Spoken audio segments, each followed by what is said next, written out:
Ini kisah nyata, bukan bualan. Sungguh aneh pemimpin peduli anak buah menduduki jabatan hanya seumur jagung.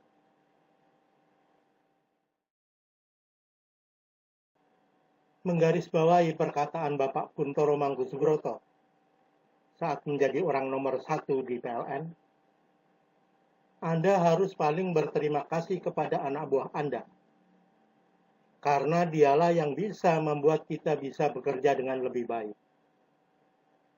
Jangan bodohi anak buah Anda. Jangan ada sikap masa bodoh di perusahaan ini.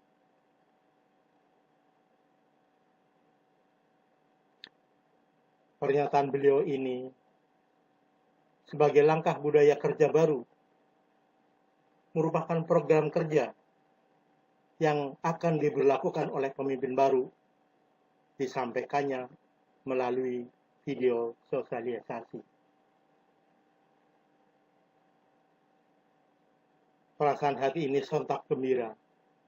Ada harapan bisa dicapainya keadilan sosial bagi karyawan bawahan yang selama 30 tahun bekerja merasa dilindas dengan nilai di bawah standar. Secara nyata baru kali ini mendengar dan melihat video yang diputar di unit-unit kerja PLN, berkali-kali membelalakan mata dan pasang telinga. Rasanya seperti tidak percaya. Benarkah ada pemimpin peduli anak buah? Ya memang, Bapak Kuntoro Mangkusubroto sebagai yang sangat peduli kepada anak buah. Terbukti secara fakta nyata, sangat jelas menyampaikan pandangan beliau melalui VCD ke seluruh unit-unit kerja. Menyatakan bahwa anak buah Anda adalah orang Anda.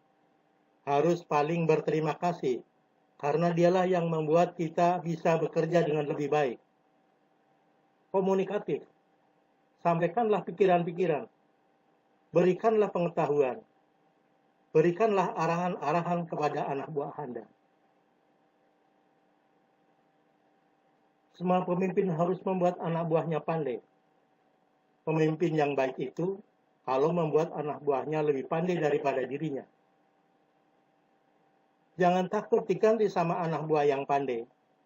Karena kalau Anda menjadi pemimpin yang baik sedemikian, sehingga lebih baik, karena mempunyai anak buah yang pandai, Anda akan dipromosikan. Karena Anda adalah pemimpin yang baik. Jadi jangan bodohi anak buah Anda. Tidak boleh ada sikap masa bodoh di perusahaan ini. Kalau ada mesin yang kotor, siapapun bersihkanlah mesin itu. Saya tidak ingin melihat kantor-kantor yang kotor. Saya tidak ingin melihat komputer yang berdebu. Saya tidak ingin melihat gudang yang kotor. Tidak ada tempat yang kotor di perusahaan ini.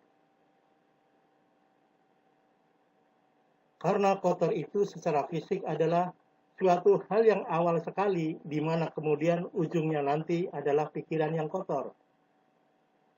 Jadi tidak boleh ada yang kotor di perusahaan ini.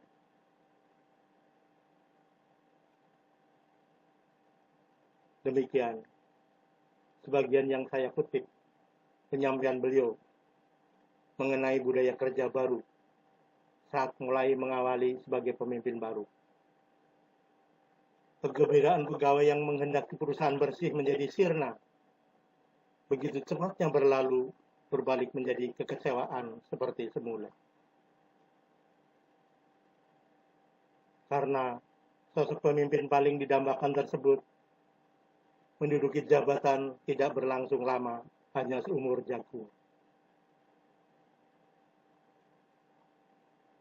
Pemimpin amanah, peduli anak buah, membina karyawan menjadi jujur, bersih, mengajak secara bersama-sama untuk memangkas koruptor yang merusak perusahaan, berkomitmen melakukan perubahan,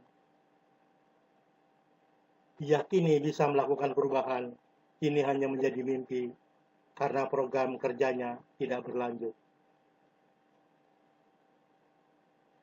Kini kembali adanya pembiaran berperilaku korup.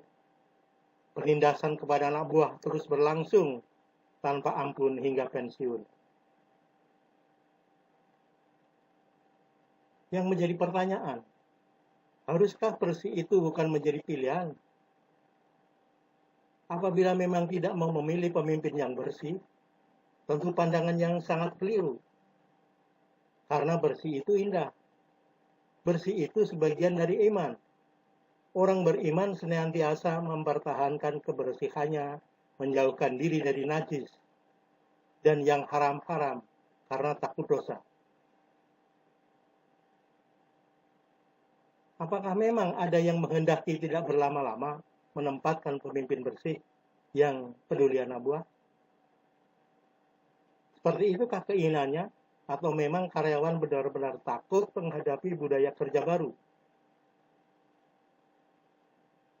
Karena ditantang kemampuannya untuk bersaing menunjukkan etika kerja, profesionalisme, peduli, sadar biaya, pragmatik, komunikatif. Apalagi diajak secara bersama-sama untuk memangkas koruptor-koruptor yang merusak perusahaan ini. Sungguh luar biasa, suatu ajakan kepada seluruh karyawan untuk secara bersama-sama memangkas koruptor-koruptor. Tujuan pemimpin baru tersebut jelas supaya perusahaan tumbuh bonafit, sesuai yang dicita-citakannya menjadi kenyataan, yaitu perusahaan bersih dan menjadikan perusahaan kelas dunia. Tapi mengapa diajak secara bersama-sama menuju ke arah perbaikan? Tampaknya enggan merespon. Terbukti, kepemimpinan beliau tidak berlangsung lama. Program kerjanya pun tidak berlanjut. Masih nampak adanya pembiaran berperilaku korup hingga kini.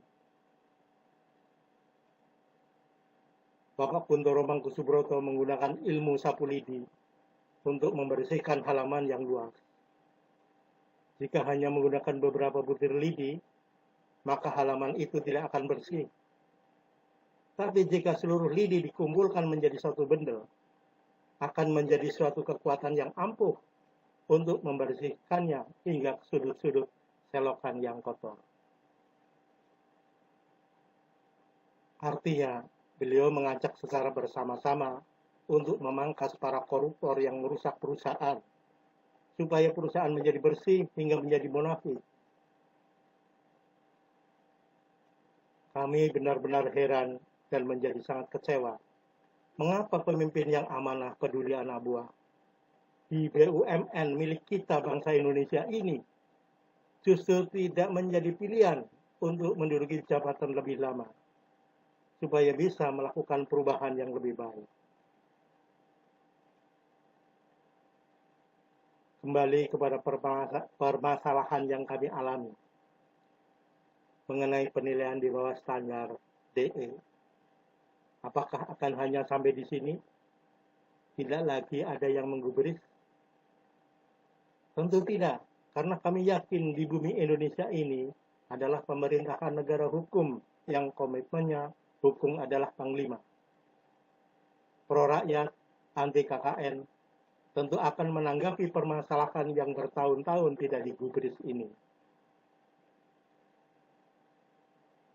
Pemerintah negara ini wajib hadir untuk menjadikan hukum sebagai panglima, menegakkan keadilan dan kebenaran.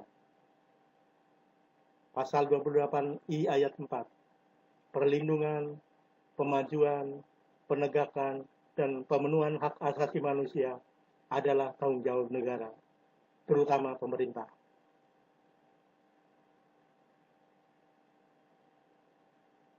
Ini kisah nyata, bukan bualan.